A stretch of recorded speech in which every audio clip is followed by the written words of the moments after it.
हैं तो जान लेते हैं। श्री नरेंद्र मोदी जी के प्रधानमंत्री के रूप में, एक निर्वाचित प्रधानमंत्री के रूप में देश के अंदर सबसे अधिक समय तक शासन के रिकॉर्ड को बनाने के उपलक्ष्य में आयोजित विकसित भारत संकल्प के आज के इस कार्यक्रम में समारोह में उपस्थित उत्तर प्रदेश विधान परिषद के माननीय सभापति कुंवर मानवेंद्र सिंह जी, लोकप्रिय सांसद श्री अनुराग शर्मा जी, महापौर झांसी श्री बिहारी लाल आर्य जी, माननीय विधायक रवि शर्मा जी, माननीय विधायकगण श्री राजीव सिंह परीक्षा जी, जवाहरलाल राजपूत जी, श्रीमती रश्मि आर्य जी, श्री राम तीर्थ सिंगल जी, श्रीमती रमा निरंजन जी, भारतीय जनता पार्टी के झांसी महानगर के अध्यक्ष श्री सुधीर सिंह जी, जिलाध्यक्ष प्रदीप पटेल जी, जिला प्रभारी और क्षेत्रीय महामंत्री श्री संत विलास शिवहरे जी, राम किशोर साहू जी, भारतीय जनता पार्टी के हमारे सभी पदाधिकारीगण, जनप्रतिनिधिगण और उपस्थित सभी बहनों और भाइयों, आज मुझे क्रांति की इस धरा पर विकसित भारत संकल्प के इस कार्यक्रम के साथ जुड़ने का अवसर प्राप्त हुआ है। मैं झांसी की रानी लक्ष्मीबाई की पराक्रम की इस पावन भूमि को, वीरांगना झलकारी बाई के शौर्य की इस पावन धरा को अपनी राष्ट्रीयता से उत्प्रोत रचना के माध्यम से भारत के साहित्यिक आकाश को एक नई ऊंचाई देने वाले राष्ट्रकवि मैथिली शरण गुप्त जी,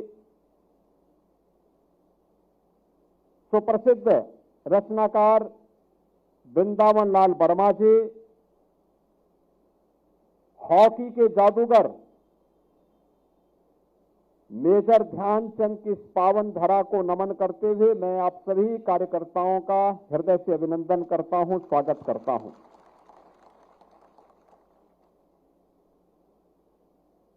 झांसी पूरब में ओरछा में राजा राम विराजमान होकर के झांसी को संरक्षण प्रदान करते हैं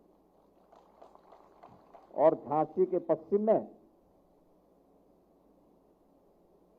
हम सबकी इष्ट देवी के रूप में, जगत जननी मां भगवती के रूप में, मां पीताम्बरा रक्षक के रूप में मजबूती के साथ हम सबकी सुरक्षा के लिए, राष्ट्र रक्षा के लिए हमें एक नई प्रेरणा प्रदान करती है। आज मुझे प्रातः दतिया में जाकर के पीताम्बरा पीठ में दर्शन करने का सौभाग्य प्राप्त हुआ। वहां से मैं सीधे ललितपुर गया हूं। ललितपुर में 2 कार्यक्रमों को संपन्न करने के बाद अब मुझे विकसित भारत संकल्प के इस कार्यक्रम में भाग लेने का अवसर प्राप्त हुआ। मैं धन्यवाद दूंगा यहाँ की महानगर और जनपद इकाई को, जिन्होंने मुझे इस कार्यक्रम के लिए यहाँ पर आने का अवसर दिया। बहनों और भाइयों, भारत विकसित कब होगा? विकसित तब होगा जब यूपी विकसित होगा, और यूपी विकसित तब होगा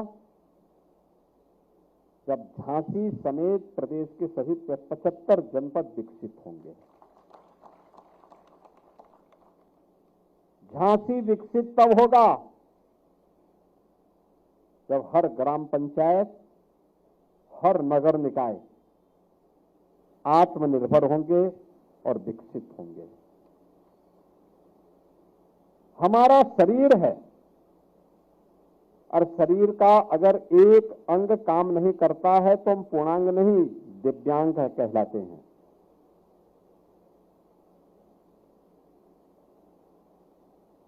यानी विकास का मतलब वह सर्वसमावेशी हो।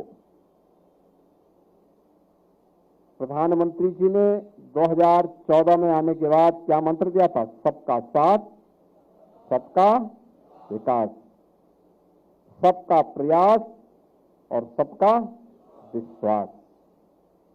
140 करोड़ भारतवासियों का विश्वास जब जुड़ेगा, 140 करोड़ भारतवासियों का जब सामूहिक प्रयास होगा,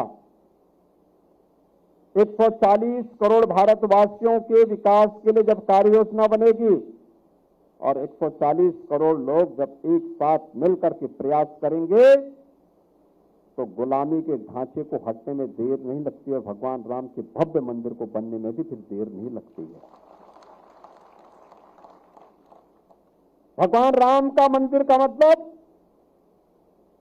प्रभु रामलला का मंदिर तो है, ये भारत का, भव्य भारत का और नए भारत का राष्ट्र मंदिर के निर्माण की शुरुआत की है, नए भारत की। याद करिए 2022 में जब दुनिया इस सदी की सबसे बड़ी महामारी कोविड-19 की चपेट में थी, कोरोना जैसी महामारी के सामने यानी पूरी तरह लेटी हुई थी, हिम्मत हार चुकी थी, तब भारत के यशस्वी प्रधानमंत्री भारतवासियों को आगामी 25 वर्ष की कार्य योजना के साथ जोड़ करके विकसित भारत की संकल्पना के साथ जोड़ रहे थे। और उस समय मोदी जी ने कहा था कि विकसित भारत के लिए 5 प्रण चाहिए, 5 प्रण, 5 प्रकार के संकल्प हम सबके जीवन के होने चाहिए। ये 5 प्रण क्या? उन्होंने सबसे पहले कहा गुलामी की मानसिकता से मुक्त होना। दूसरा, विरासत का सम्मान करना। तीसरा, देश के शहीदों का, सेना के जवानों का, रक्षा क्षेत्र के लिए यूनिफॉर्मधारी फोर्स का सम्मान करना। चौथा, सामाजिक एकता के लिए कार्य करना। और 5वां, नागरिक कर्तव्य। याद रखना, दुनिया के अंदर विकसित वही हुआ है जिसने अपने बल पर, अपने दम पर अपनी कार्य योजना तैयार की और आगे बढ़ पड़ा। गुलामी की मानसिकता को लेकर के कोई समाज स्वावलंबी नहीं हो सकता है, आत्मनिर्भर नहीं हो सकता है। आत्मनिर्भरता के लिए गुलामी की मानसिकता को दूर करना, साथ साथ अपनी विरासत पर गौरव की अनुभूति करना। भारत क्यों पिछड़ा था? ऐसा नहीं कि भारत के पास से सब कुछ नहीं था जो विकसित होने के लिए न हो, वह सब कुछ था। भारत, बहनों और भाइयों, आज से 2000 वर्ष पहले तक पूरी दुनिया की जितनी अर्थव्यवस्था थी, जितना धन धान्य, वैभव और समृद्धि दुनिया के अंदर थी, उनमें से 44% हिस्सेदारी केवल भारत की थी, केवल भारत की, केवल भारत की थी। भारत में तब तक्षशिला दुनिया का सबसे प्राचीन विश्वविद्यालय भी था और बृहत्तर भारत का हिस्सा था। दुर्भाग्य से पाकिस्तान में चला गया।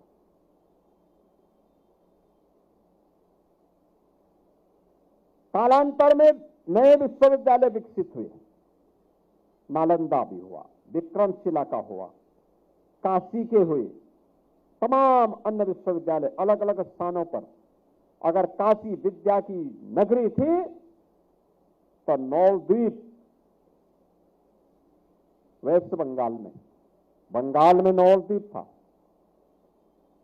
दक्षिण भारत में कांची थी, मध्य भारत में इन आपके महाकाल की भूमि थी। ये सभी ज्ञान की धरोहर थी हमारे पास। कुंभ के जो 4 क्षेत्र हैं, ये परस्पर ज्ञान के आदान प्रदान की विद्वानों और ऋषि परंपरा की भूमि हुआ करती थी। इस पर व्यापक मंथन होता था। ये केवल आकर के संगम में स्नान करने का माध्यम नहीं था। ये ज्ञान की धाराओं को आपस में जोड़ने, उसको आदान प्रदान करने के भी ये माध्यम हुआ करते थे। आज से 400 वर्ष पहले तक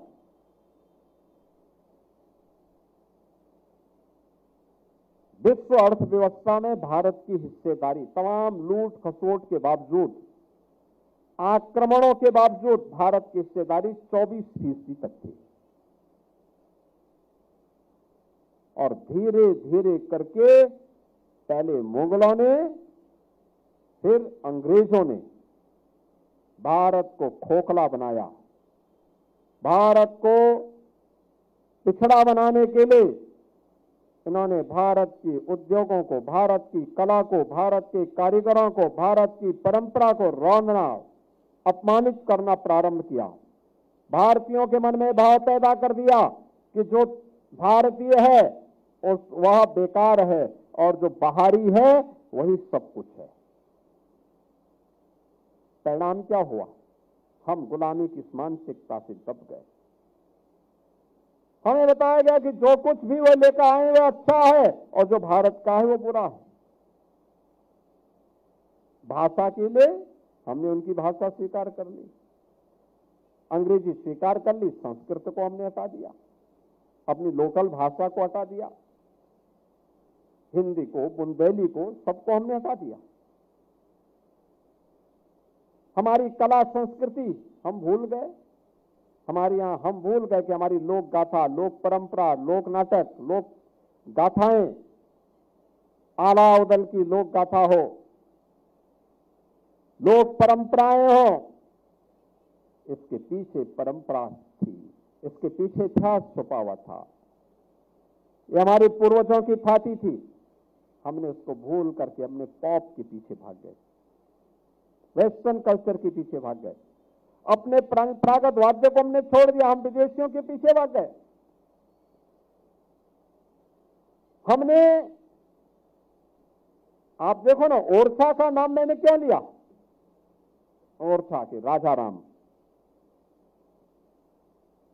याद करिए, जब देश गुलाम था, मध्यकाल में संत तुलसीदास जी ने भारतवासियों का आह्वान किया था। तुलसीदास जी को बहुत बार ऑफर मिला कि अकबर के दरबार में आप भी जाइए, आपको भी सम्मान मिल जाएगा, आप भी नवरत्नों में सम्मानित हो जाएंगे। उन्होंने कहा अकबर कौन है? तो उनसे कहा गया ये बादशाह है। उन्होंने कहा बादशाह क्या होते हैं? कहा राजा। उन्होंने कहा नहीं भाई, मेरा तो एक ही राजा है। उन्होंने रामलीलाओं को शुरुआत की थी, कहा था बोलो राजा रामचंद्र की।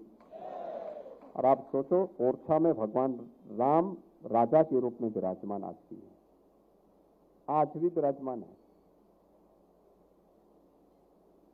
हमें इन परंपराओं से काटा गया और उसके कारण धीरे धीरे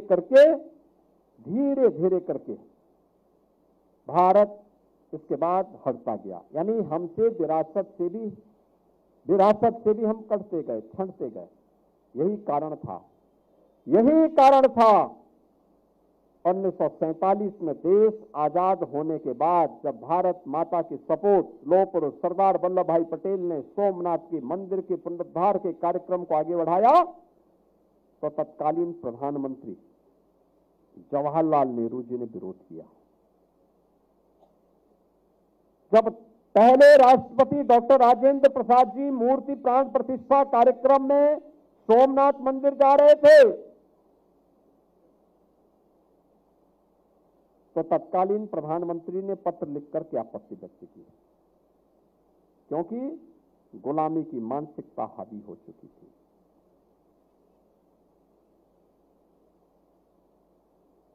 पहली बार हुआ जब भारत के कोई प्रधानमंत्री राम जन्मभूमि मंदिर के शिलान्यास में भी, प्राण प्रतिष्ठा कार्यक्रम में भी, और भारत की केसरिया ध्वजा का, धर्म ध्वजा का आरोहण जब राम मंदिर में होना था, तब अयोध्या में स्वयं पधारे, अपने कर कमलों से तीनों कार्यक्रमों को आगे बढ़ाया। ये है विरासत का सम्मान।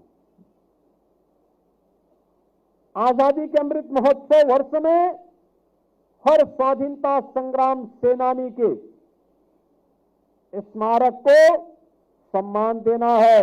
भारतीय जनता पार्टी के कार्यक्रमों का सबसे पहला कार्यक्रम था।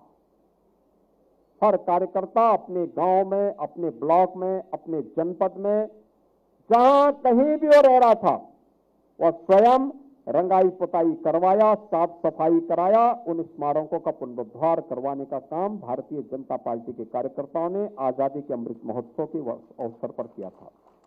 ये विरासत का सम्मान है। आज अयोध्या, काशी, मां विंध्यवासिनी धाम या फिर अन्य तीर्थों में जहां कहीं भी आप जाएंगे, ये सब देखने को मिलेगा। यहां झांसी की रानी लक्ष्मीबाई का जो किला है, आप देख रहे होंगे पहले की तुलना में व्यापक परिवर्तन आया है। व्यापक परिवर्तन आया है।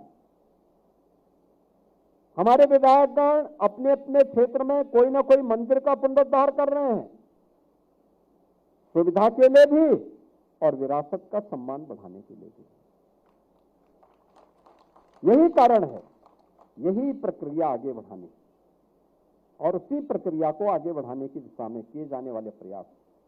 अगर भारत ने अपनी विरासत से संबंध नहीं तोड़ा होता, गुलामी की मानसिकता की चपेट में नहीं आया होता,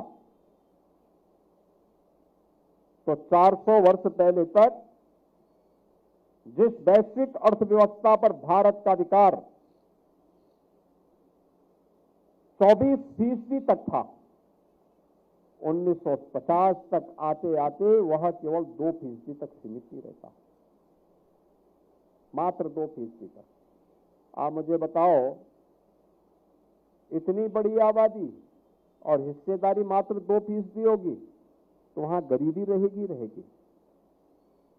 जहां गरीबी होगी वहां बीमारी भी होगी, अशिक्षा भी होगी, बदहाली भी होगी, भूखमरी भी होगी, अराजकता भी होगी, लूट खसोट भी होगी, हर प्रकार की विकृतियां होंगी। लेकिन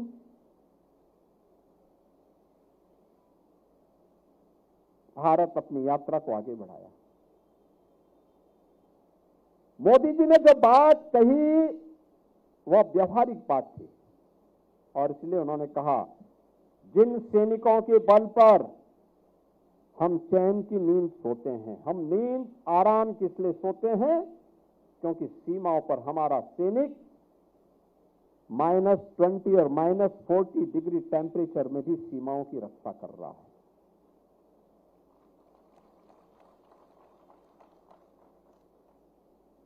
हमारा पैरामिलिट्री का जवान नक्सल क्षेत्रों में और जहां उसको सुरक्षा का दायित्व दिया गया वहां मजबूती के साथ काम करता है। हमारा पुलिस का जवान जब पेट्रोलिंग करता है तब सुरक्षा का बेहतरीन वातावरण हमें प्राप्त होता है। और उन सभी अवसरों पर उस यूनिफॉर्मधारी फोर्स के प्रति सम्मान का भाव हमारे मन में होना चाहिए। ये संकल्प विदेशी आक्रांता क्यों सफल हो रहे थे? ऐसा नहीं कि उनके पास फोर्स ज्यादा रही हो, उनके पास फोर्स ज्यादा नहीं थी, ताकत भी ज्यादा नहीं था, वे हमसे बलशाली नहीं थे, वैभवशाली भी नहीं थे, शक्तिशाली नहीं थे। हमारे पास सब कुछ था, बल भी था, बुद्धि भी थी, वैभव भी था। हमारे पिछड़ने का कारण क्या था? एक कारण था, और वह था हम विभाजित थे। जाति के नाम पर, क्षेत्र के नाम पर, भाषा के नाम पर, अलग अलग वादों के आधार पर हम विभाजित थे। हमारी निष्ठा देश के लिए नहीं, सनातन धर्म के लिए नहीं, हमारी निष्ठा अपने लिए स्वयं के लिए थी, अपने जाति विशेष के लिए थी। परिणाम क्या था? विदेशी आक्रांता पहले हमें तोड़ते थे, फिर हमें काटते थे, फिर हम पर राज करके हमें ही गुलाम बना देते थे। यही तो हुआ। और इतिहास उठा करके देखिए, यही होता रहा। इसलिए एकता पर बल देना, जो एक समाज को जाति के नाम पर बांट रहे हैं ना, ये समाज के हितैषी नहीं। और अगर देखना हो, जब इनका शासन था तब ये क्या करते थे? अपने परिवार का भरते थे, तब परिवार के लिए कार्य करते थे। और जब सत्ता से बेदखल कर दिया जनता ने, तो अब जाति के नाम पर समाज को बांटने का फिर से काम करने लग गए। हमें इससे सावधान होना। इसलिए सामाजिक एकता के लिए कार्य करना, समाज को जोड़ना, एकता के लिए कार्य करना। और पांचवा संकल्प वह है नागरिक कर्तव्य। नागरिक कर्तव्य का मतलब जो जिस क्षेत्र में है, जो जिस क्षेत्र में काम कर रहा है। एक विद्यार्थी है, विद्यार्थी का अपना पाठ्यक्रम को ससमय पूरा करना, ये उसका नागरिक कर्तव्य है। एक शिक्षक समय पे अपने विद्यार्थी को संस्कारित करते हुए राष्ट्र निर्माण के अभियान के साथ जोड़ सके और योग्य नागरिक बना सके, ये उसका नागरिक कर्तव्य है। एक व्यापारी एक उपभोक्ता के प्रति, एक नागरिक के प्रति ईमानदारी के साथ व्यापार करे, कालाबाजारी को न बढ़ने दें, अनावश्यक वस्तुओं के दाम को महंगा न करे, समय पे टैक्स जमा करे, ये उसका नागरिक कर्तव्य है। एक किसान समय पे अच्छे बीज बोए, अच्छी खेतीबाड़ी करें, समाज के पेट को भरने के लिए अन्न उत्पन्न ईमानदारी के साथ करते हुए, ईमानदारी से जो उसका मुनाफा होता है उसको कमाए, ये उसका नागरिक कर्तव्य है। यानी समाज के अंदर जिसका जो दायित्व है, ईमानदारी के साथ उसका निर्वहन करना, और ईमानदारी के साथ उस निर्वहन को करते हुए जब वह कार्य करेगा, ये पंच प्रण विकसित भारत की संकल्पना के 5 मंत्र हैं, और यहीं से यात्रा प्रारंभ होती है। भारत ने पिछले 12 वर्ष में मोदी जी के नेतृत्व में जो यात्रा प्रारंभ की, यानी कहां भारत की प्रतिष्ठा को कांग्रेस ने और यूपीए सरकार के सहयोगियों ने पूरी तरह खराब कर दिया था। दुनिया के अंदर कोई सम्मान नहीं था, बदहाल स्थिति थी, अर्थव्यवस्था लड़खड़ा चुकी थी, भ्रष्टाचार चरम पर था, बेईमानी चरम पर थी। मोदी जी के नेतृत्व में आज भारत दुनिया की 5 बड़ी अर्थव्यवस्थाओं में भारत की अर्थव्यवस्था को जाना जाता है। आज 12 वर्ष में हुआ परिवर्तन है। आज दुनिया के अंदर भारत का सम्मान बढ़ा है। दुनिया के अंदर सबसे तेज गति से बढ़ने वाली अर्थव्यवस्था कोई है तो भारत की अर्थव्यवस्था है। ये परिवर्तन हुआ है। इंफ्रास्ट्रक्चर आज भारत के अंदर कितना अच्छा हुआ है, ये सबके सामने है। एयर कनेक्टिविटी दुगनी से भी हुई है, रोड कनेक्टिविटी पहले से बेहतर हुई है, रेलवे की कनेक्टिविटी बहुत अच्छी हुई है। नमो भारत, वंदे भारत, अमृत भारत के नाम पर आज भारत के अंदर बन रही ट्रेन हैं। डिफेंस मैन्युफैक्चरिंग में भारत आत्मनिर्भरता के लक्ष्य को प्राप्त कर रहा है। और मैं आता था ना यहाँ पे, बुंदेलखंड में मैं बार बार कहता था कि डिफेंस मैन्युफैक्चरिंग कॉरिडोर का मतलब अब बुंदेलखंड का नौजवान केवल भर्ती ही नहीं होगा, बल्कि बुंदेलखंड में बनने वाली तोप और मिसाइल से जब दुश्मन पर छोड़ी जाएगी वो थर्रा उठाएगा। आपने ब्रह्मोस मिसाइल की ताकत को देखा होगा। जिस दिन पहली ब्रह्मोस मिसाइल को मैंने लखनऊ से रवाना किया था, आपने देखा होगा उसके तीसरे दिन जब वो गरजी थी, पाकिस्तान हाय तौबा करते करते भागता हुआ फिर रहा था, नाक रगड़ने के लिए तैयार हो गया, रगड़ने के लिए मजबूर हो गया था। ये है भारत की ताकत। ये विकसित भारत की संकल्पना को आगे बढ़ाने के प्रधानमंत्री मोदी जी के सृजन का पाठ है, जो आज हम सबको देखने को मिल रहा है। और डिफेंस मैन्युफैक्चरिंग कॉरिडोर झांसी में भी, चित्रकूट में भी, कानपुर में, आगरा में, लखनऊ में, अलीगढ़ में हम विकसित कर रहे हैं तेजी के साथ। 35,000 करोड़ रुपए के निवेश के प्रस्ताव हमें प्राप्त हुए हैं। हजारों नौजवानों को नौकरी मिल रही है। रोड कनेक्टिविटी, इंफ्रास्ट्रक्चर का विकास किस रूप में? बुंदेलखंड में एक्सप्रेस वे आएगा, कोई कभी सोचता था, आज आ गया।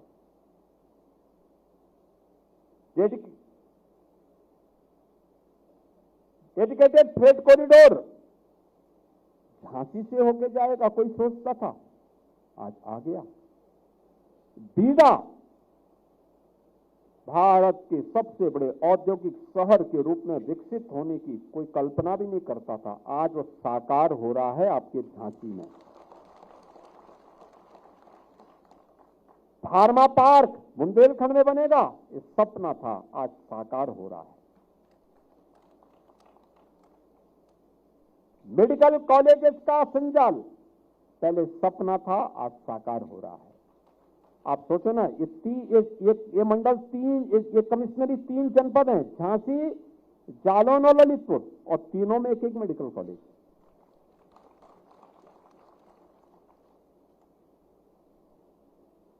और यही अंतर है, पिछली सरकारों ने 1 डिस्ट्रिक्ट 1 माफिया था, और हमने 1 डिस्ट्रिक्ट 1 मेडिकल कॉलेज दे दिया ना। अब माफिया की तो कमर लगभग टूट चुकी है या वो मिट्टी में मिल चुका है, लेकिन बाकी के विकास की प्रक्रिया को भी किस तेजी के साथ आगे बढ़ाया गया है। नौजवानों की नौकरी, आज जब हम लोग पुलिस की भर्ती करते हैं, अब हमारे झांसी के नौजवान भी उसमें भर्ती होते हैं। कोई सरकारी नौकरी, जब मैं नियुक्ति पत्र बांटता हूं, पूछता हूं कहां से, बोलता झांसी से, मऊरानीपुर से।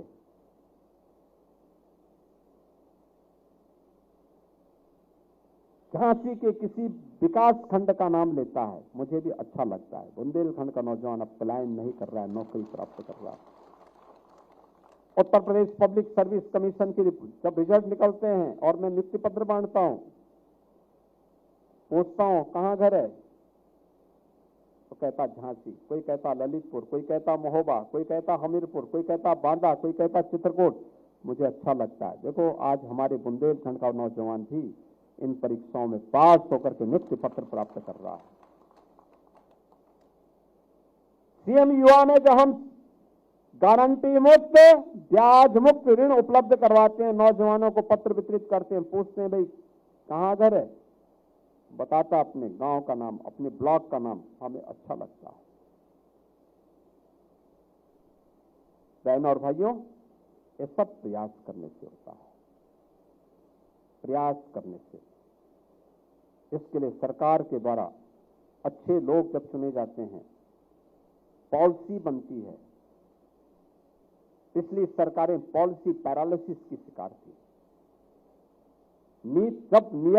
जब उनकी नीयत ठीक नहीं थी तो नीति नहीं बना पाते थे, और जब नीतियां नहीं होती थी तो उनके क्रियान्वयन का सवाल ही नहीं होता। आज ये कंफ्यूज नहीं है, सबका साथ और सबके विकास का कार्यक्रम है, ईमानदारी है, प्रभावी ढंग से उसके क्रियान्वयन का कार्यक्रम। आज से 9 वर्ष पहले झांसी की ओर हम आते थे अव्यवस्था देखने को मिलती थी, गंदगी देखने को मिलती थी, वीरानी देखने को मिलती थी। और आज जब हम लोग आते हैं, स्वच्छता, रौनक, एक विकसित झांसी की परिकल्पना साकार होती हुई दिखाई देती है। ये विकसित झांसी, और यही है विकसित भारत की संकल्पना की शुरुआत। मैंने कहा ना शुरू में, विकसित भारत होगा कब? विकसित भारत होगा तब जब यूपी विकसित होगा, और यूपी विकसित होगा तब जब झांसी विकसित होगा। झांसी विकसित होगा कब? जब हमारे हर एक क्षेत्र में, चाहे वह बदीना हो, चाहे वह गठौरा हो, चाहे मोरानीपुर हो, चाहे वह झांसी की कोई नगर निकाय हो, कोई ब्लॉक हो, कोई गांव हो, जब ये विकसित होंगे, आत्मनिर्भर होंगे, आत्मनिर्भरता ही उस विकसित होने की गारंटी होगी। जहां पे हर व्यक्ति खुशहाल होगा, हर चेहरे पर खुशहाली होगी, हर नौजवान के हाथ को रोजगार होगा, हर अन्नदाता किसान के खेत को पानी होगा, और उसको बाजार से लिंक करने की प्रॉपर व्यवस्था होगी। और उसी परिकल्पना को साकार करने के लिए मोदी जी ने देश की आजादी के शताब्दी महोत्सव के अवसर पर भारत को विकसित भारत बनाने के जिस संकल्प को आगे बढ़ाया है, भारतीय जनता पार्टी के हर एक कार्यकर्ता को उसका वाहक बनना होगा, हर एक को उसका वाहक बनना होगा। और दुनिया के अंदर अकेला दल भारतीय जनता पार्टी है जिसने ये कहने की हिम्मत की है कि दल से बड़ा देश है, यानी राष्ट्र प्रथम। यही अंतर हो जाता है। कांग्रेसियों से पूछे कि आपके लिए क्या महत्वपूर्ण है, वो कहेगा कि हमारे लिए गांधी नेहरू परिवार महत्वपूर्ण है। समाजवादी पार्टी से आप पूछेंगे आपके लिए महत्वपूर्ण क्या है, वो कहेंगे कि मेरे लिए तो सिपाही परिवार महत्वपूर्ण है। और भारतीय जनता पार्टी के कार्यकर्ता से पूछेंगे आपके लिए क्या महत्वपूर्ण है, वो कहेगा मेरे लिए पहले मेरा देश महत्वपूर्ण है, फिर भारत की सुरक्षा, भारत की संप्रभुता, भारत की समृद्धि के लिए कार्य करने के लिए जो मेरा प्लेटफॉर्म होगा वो मेरी मां के रूप में मेरी पार्टी होगी। और उस पार्टी के साथ मिलकर के उनके मूल्यों, उनके आदर्शों पर चल करके कार्य करना मेरे लिए महत्वपूर्ण होगा। और इसीलिए वो मूल्यों के साथ जुड़ा हुआ है, वो मूल्यों की राजनीति करता है, एक विचारधारा के साथ जुड़ करके पार्टी में काम करता है। कोई गौ रक्षा, गौ संरक्षण संवर्धन के क्षेत्र में कार्य कर रहा है, प्राकृतिक खेती को जहर मुक्त खेती के माध्यम से लोगों के स्वास्थ्य के संवर्धन में अपना योगदान दे रहा है। ये भी राष्ट्र निर्माण के एक अभियान की कड़ी है। हमारे गौ सेवा आयोग के अध्यक्ष जब जहर मुक्त खेती की बात करते हैं तो केवल अपने स्वास्थ्य के लिए नहीं करते हैं, आप सबके स्वास्थ्य के लिए भी करते हैं। आपने देखा होगा, देखो उनका स्वास्थ्य आप सबसे अच्छा है, इसलिए क्योंकि वे प्राकृतिक खेती करते हैं और प्राकृतिक खेती में जो अन्न पैदा होता है वही खाते हैं। आप भी उसका हिस्सा बनिए, उस अभियान का पार्ट बनिए। कारीगरों को, हमारा हस्तशिल्पी, हमारी कारीगर, याद करना भारत समृद्ध तब था जब खेती बाड़ी, परंपरागत खेती बाड़ी भी होती थी और मैन्युफैक्चरिंग के रूप में हमारा परंपरागत उद्यम उसके साथ सहभागी बनता था। दोनों की ताकत जब बनती थी, मिलती थी, तब दुनिया के बाजार में हमारा वर्चस्व था, हमारा कब्जा था। और आगे भी उसी प्रक्रिया को, वन डिस्ट्रिक्ट वन प्रोडक्ट उसी का हिस्सा है। पीएम विश्वकर्मा की योजना उसी का हिस्सा है। ये सभी कार्यक्रम उसी के हिस्से हैं, उसी परंपरा को आगे बढ़ाने के लिए आज हम सब इस कार्यक्रम के साथ जुड़े हैं। मुझे बहुत प्रसन्नता है कि विकसित भारत की संकल्पना को लेकर के प्रधानमंत्री जी के 12 वर्ष के सफलतम कार्यक्रम को और सबसे अधिक दिन तक एक निर्वाचित प्रधानमंत्री के रूप में अपनी यात्रा के रिकॉर्ड को बनाने के लिए मैं प्रदेशवासियों की ओर से, झांसी की जनता जनार्दन की ओर से प्रधानमंत्री जी के प्रति हृदय से बधाई देता हूं, उनका अभिनंदन करता हूं, उनके स्वस्थ और दीर्घ जीवन की कामना करते हुए एक लंबे समय तक देश को उनका नेतृत्व मिले और देश को विकसित भारत की संकल्पना की ओर आगे बढ़ाने में हम सब सहभागी बन सकें, इस विश्वास के साथ मैं झांसी के आप सभी कार्यकर्ताओं के प्रति अपनी मंगल में शुभकामनाएं व्यक्त करता हूं। धन्यवाद। जय हिंद।